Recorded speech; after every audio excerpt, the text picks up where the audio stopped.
Bonjour, aujourd'hui je vais présenter quelques extraits d'un livre écrit par un disciple lointain de Swami Muktananda qui vivait à Ganeshpuri où il y a toujours un ashram. Et lui, donc, c'est, j'oublie toujours son nom, pardon, Swami Anantananda. Et le livre est Qu'est-ce qui se passe dans ma tête? Voilà. Une nouvelle façon de percevoir la réalité. Aux éditions Sarasvati, je crois. Donc c'est un livre qui a 25 ans en français et 30 ans en anglais. Voilà. Et donc ce garçon est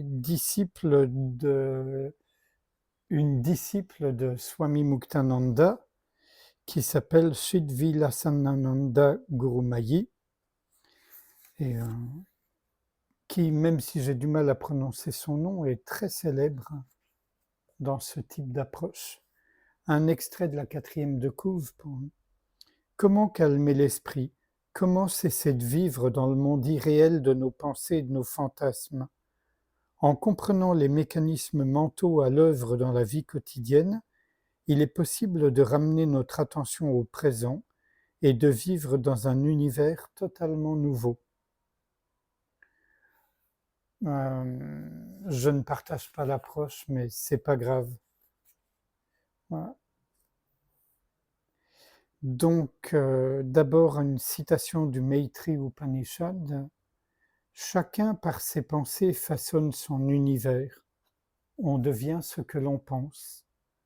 Tel est le mystère éternel. Quand l'esprit s'ancre dans le soi suprême, on jouit d'un bonheur sans fin. Là, par contre, je suis 100% d'accord.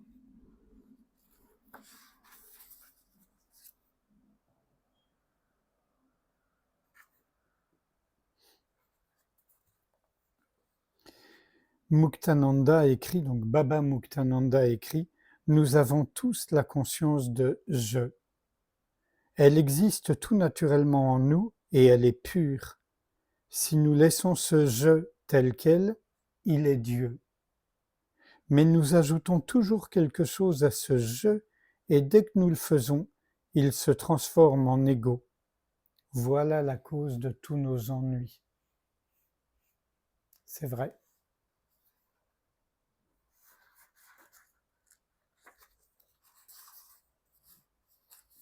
Je vais arrêter mes petits commentaires. Ceux qui sont familiarisés avec cette chaîne savent suffisamment. Voilà.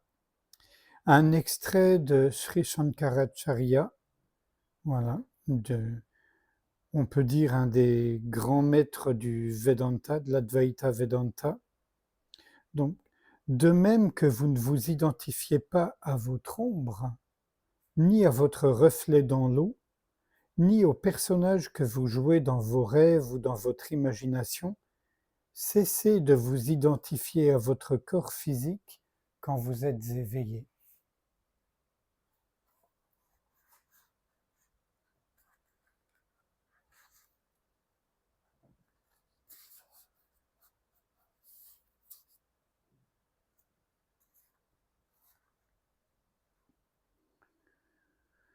Là, un extrait du Vijnana Bhairava sur lequel j'ai déjà fait 2 ou 3 vidéos à partir de gens comme Daniel Audier, Jean Bouchard d'Orval et d'autres, mais je me souviens plus là tout de suite. Ouais. Donc c'est la dharana 75. Quand un désir, une connaissance ou une activité se présente, on devrait détourner son esprit des objets de désir, de connaissance, etc., le fixer sur le désir ou la connaissance elle-même et y voir le soi. Alors on réalisera la réalité essentielle. Et commentant cette dharana, Jaideva Singh ajoute: quand l'esprit se retire de l'objet de désir et se fixe sur le désir lui-même, en tant que soi, en tant que Shakti du divin, alors il est débarrassé des vikalpas, des pensées, et on réalise la réalité suprême. J'avais dit que je ne commenterais plus, mais là je dois le faire, je crois. Ce qui est dit là, c'est que quand un désir ou n'importe quoi monte en nous, surgit en nous, que ce soit un désir ou d'ailleurs la colère, la peur, etc.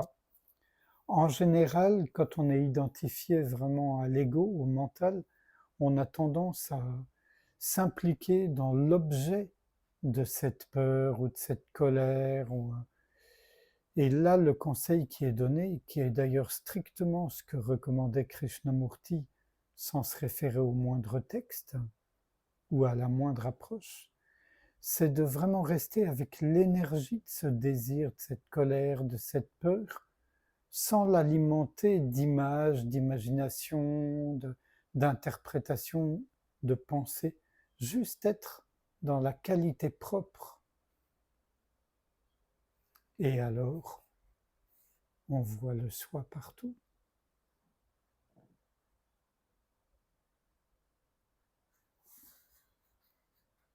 Être délivré de l'obsession des objets de désir signifie être vraiment présent. C'est vrai que sinon, souvent, on se débat entre laisser libre cours à ce qui nous vient ou le réfréner. Et les deux échouent systématiquement, laissant de plus en plus de frustration, de colère, de sentiment de ne pas y arriver, de jamais pouvoir y arriver. Évidemment, on alimente la machine. Le seul moyen, c'est de se tenir en dehors. Et comment on se tient en dehors? Non pas en mettant sous le tapis ce qui surgit ou ce qui est là, mais en l'observant sans s'y impliquer. Pour quelqu'un qui fait plus de commentaires, je me pose là.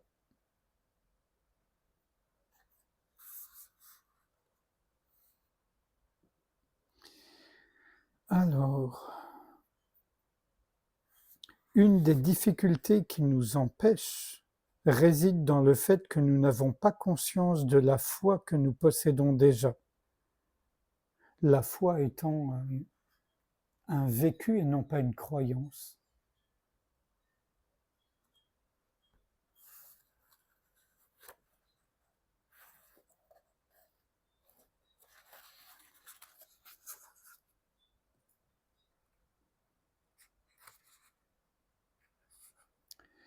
Cela ne signifie nullement qu'il faille fuir le plaisir et s'imposer une vie austère de privation.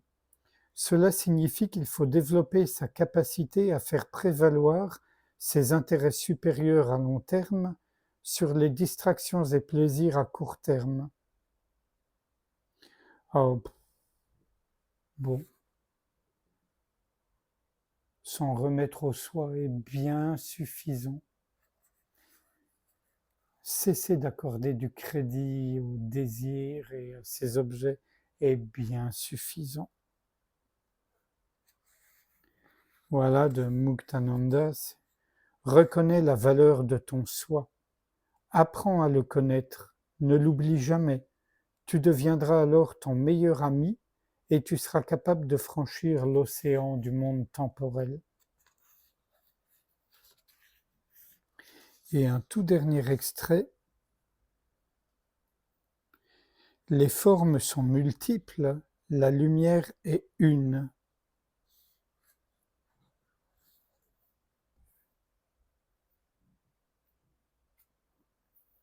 Sans réfléchir à ce qui vient d'être lu et commenté, je vous propose qu'on passe un instant ensemble en silence à ne lutter pour ou contre rien, à ne rien chercher, à ne pas avoir d'objectif, à juste être présence, ouverture.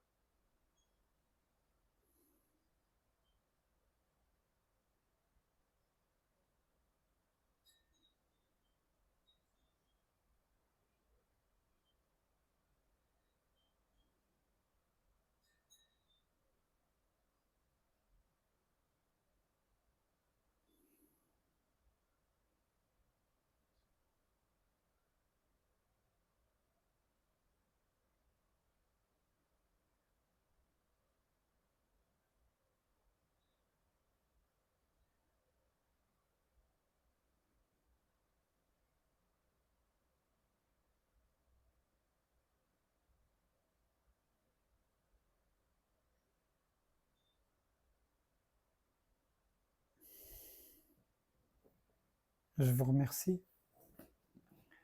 À bientôt.